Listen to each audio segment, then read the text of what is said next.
අයිබෝවන් ටීටයිම් vice talk තුළින් අද කතා කරන්න බලාපොරොත්තු වෙන්නේ ඉතාම වැදගත් ලර්නින් ට්‍රික්ස් දෙකක්. පළවෙනි එක තමයි 2 day rule. මොකක්ද මේ 2 day rule කියලා කියන්නේ? ඔබ සමහරට මේක අහලත් ඇති. බැලුවට මේක පොඩි සිම්පල් ටෙක්නික් එකක් තමයි. හැබැයි ඔබ දන්නවද මේක ගේම් චේන්ජින් ටෙක්නික් එකක්.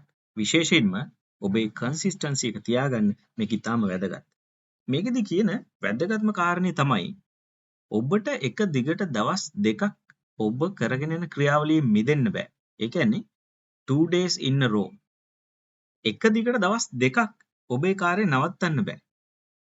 අපි හිතමු ඔයා භාෂාවක් ඉගෙන ගන්න තමයි යන්නේ. ඔබ අද යම්කිසි කොටසක් ඉගෙනගෙන හෙට ඔබට යම්කිසි හේතුවක් මත මේක කරන්න බැරි වෙනවා. හැබැයි අනිද්දාත් ඔබට බැරි වෙනවා. එහෙම වුණොත් මොකද වෙන්නේ? මේ කන්සිස්ටන්සි එක බිඳෙනවා. එහෙම නැතුව අපි එක දවසක් හදිසියෙ හරි මග ඇරුණොත් අපි ඊළඟ දවසේ අනිවාර්යයෙන්ම අඩුම තරමේ විනාඩි 10කවත් ඔබේ ක්‍රියාවලියේ නිරත වෙන්නම අවශ්‍යයි. මේක තමයි මේ 2 day rule එකේ තියෙන අනිවාර්යයෙන්ම කරන්න ඕන දේ. මේක මේ භාෂාවක් ඉගෙන ගන්න නැත්නම් මොනවා හරි සබ්ජෙක්ට් එකක් ඉගෙන ගන්න විතරක් නෙවෙයි. ඔයගොල්ලෝ ජිම් එකකට යන්න නැත්නම් ඩයට් කරන්න මේ මොන දේ කරත් මේ ටෙක්නික් එක ඉතාම වැදගත් දෙයක්. අපි නිකමට හිතමු මේකෙන් තියෙන වාසිය මොකද්ද? මේකෙන් අපි කනෙක්ට් වෙනවා. අපි කරන කාර්යයට කනෙක්ට් වෙනවා. අපි මේක කමිට් වෙලා වැඩේ කරනවා. ඒ කියන්නේ මේකට අපි උනන්දුවෙන් මේකට සහභාගී වෙනවා කියන එක. ඉතින් මේ ක්‍රියාවලියේ නිරත වෙලා දවස් 30ක් අඩුම වශයෙන් ඔබ ගිහිල්ලා බැලුවොත් ඔබට ආපස්සට හැරිලා බලද්දි තේරෙයි ඔබ කොයිතරම් දුරට සාර්ථකත්වයක් අරන් තියනවද කියලා. හරි. අපි දැන් යමු දෙවෙනි ටෙක්නික් එකට. මොකද්ද මේක? Fake teacher technique. මේ ෆේක් ටීචර් ටෙක්නික් එකේදී ඇත්තටම මේ නමෙන් කියවෙන දේම තමයි සිද්ධ වෙන්නේ. ඒ කියන්නේ අපි මෙතෙන්දී අතර රංගපෑමක් තමයි කරන්නේ. රංගපෑමක් කියන්නේ ඔබ ඉගෙන ගත්ත යම් කිසි කොටසක් සමහර විට ඔබ සබ්ජෙක්ට් එකක වෙන්න පුළුවන් නැත්නම් ඉංග්‍රීසි භාෂාවක් හෝ වෙනත් භාෂාවක් වෙන්න පුළුවන්. ඔබ ඉගෙන ගත්ත පොඩි හෝ කොටස. ඒ ඉගෙන ගත්තට පස්සේ ඔබ නැවත තවත් කෙනෙකුට නැත්නම් තවත් පිරිසකට මේක විස්තර කරන විදියට නැත්නම් උගන්වන විදියට වැඩේ කරගෙන යන්න තමයි තියෙන්නේ.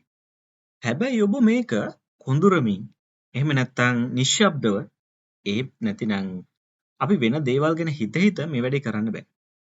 අපි යම්කිසි පොඩි හෝ කොටසක් ඉගෙන ගත්තා නම් ඒක හොඳින් ශබ්ද නගා තවත් කෙනෙකුට කියලා දෙන විදියට මෙතෙන්දී අපි වැඩ කරන්න අවශ්‍ය වෙනවා. උදාහරණයක් විදියට ඔබ ඉංග්‍රීසි භාෂාවන ඉගෙන ගන්නේ තවත් කෙනෙකුට මේක විස්තර කරනකොට ඔබට ඊටාම අවශ්‍ය වෙන තව සෙන්ටෙන්සස් ටිකක් තියෙනවා. ඔබ ඒකත් ඉගෙන ගන්න වෙනවා. අපි නිකන් උදාහරණයක් විදියට ගත්තොත් do you know how to do this? This is how it happens. මේ වගේ පොඩි සෙන්ටෙන්සස් කීපයක් අපිට මේකත් එක්ක පාවිච්චි කරන්න වෙනවා ප්‍රැක්ටිකලි අපි තව කෙනෙකුට කියලා දෙද්දි. මේ ටෙක්නික් එකෙත් විශේෂ වාසි කීපයක් තියෙනවා. එකක් තමයි ඔයාලා මේ උගන්වන ක්‍රියාවලියක නිරත වෙනවා නම් නිතරම මේ ඔබේ තොරතුරු ටික ඕගනයිස් කරගන්න සූදානම් වෙනවා. ඒ වගේම මොනවා හරි සංකීර්ණ දෙයක් තියෙනවා නම් ඉගෙනගත්ත කොටස එක සිම්ප්ලිෆයි කරගෙන මේක සරල කරගෙන උගන්වන්නත් ඔබට සිද්ධ වෙනවා. ඒ වගේම මේක නිතර අපිට ප්‍රැක්ටිස් කරලා වගේ කරන්නත් වෙනවා. ඉතින් මේක ප්‍රැක්ටිකලි ගත්තම ඉතාම හොඳ වැඩසටහනක්. හැබැයි මම ඔබට යෝජනා කරන්නේ මේ ටෙක්නික්ස් දෙකම එකවර පාවිච්චි කරන්න කියලා. ඒ කියන්නේ මේ 2 day rule එකයි fake teacher technique එකයි දෙකම එකට සම්බන්ධ කරලා කරගෙන යන්න. එහෙම කරොත් ලැබෙන වාසියක් තියෙනවා. ඒ තමයි ඔබ මේ ක්‍රියාවලියේ දිගින් දිගටම නිරත වෙනවා. ඒ වගේම තමයි ඔබ fake teacher technique එකෙන් ලැබෙන වාසි ටික හොඳින් ඔබේ ග්‍රහණයට ගන්න පුළුවන් වෙනවා. ඉතින් ඔබ දන්නවා මොනම දෙයක් කරත් අපි ඒක පිළිවෙලට සහ ඒ දිගින් දිගට කන්සිස්ටන්ට් විදියට කරගෙන ගියොත් ඒකේ හොඳ ප්‍රතිඵලයක් ගන්න පුළුවන්. ඉතින් අඩුම තරමේ දින 30ක්වත් ඔබ මේ ක්‍රියාවලියේ නිරත වෙලා බලන්න මේ ටෙක්නික්ස් දෙක පාවිච්චි කරලා බලන්න ඔබට පැහැදිලිවම දියුණුවක් ප්‍රෝග්‍රස් එකක් ඔබේ වැඩසටහනේ බලා ගන්න අනිවාර්යයෙන්ම ලැබෙයි. මම හිතනවා මේ ට්‍රික්ස් දෙක වගේම මේ මම කියපු කරුණු ටික ඔබට යම්කිසි හෝ දැනුමක් යම්කිසි වැදගත්කමක් ඇති කියලා. ඉතින් මේක අඩුම තරමේ දින 30ක් ඔබ යූස් කරලා බලන්න අනිවාර්යයෙන්ම ඔබට රිසල්ට් එකක් දැනගන්න පුළුවන් වෙයි බලා ගන්න පුළුවන් වෙයි. ඒකෙන් ඔබට හොඳ අභිප්‍රේරණයක් මොටිවේෂන් එකක් ඒ වගේම හොඳ කොන්ෆිඩන්ස් එකක් ලැබිලා ඔබට සාර්ථක ගමනක් යන්න පුළුවන් වෙයි. අපි නැවතත් මෙවැනිම වැඩසටහනකින් හමුවෙමු.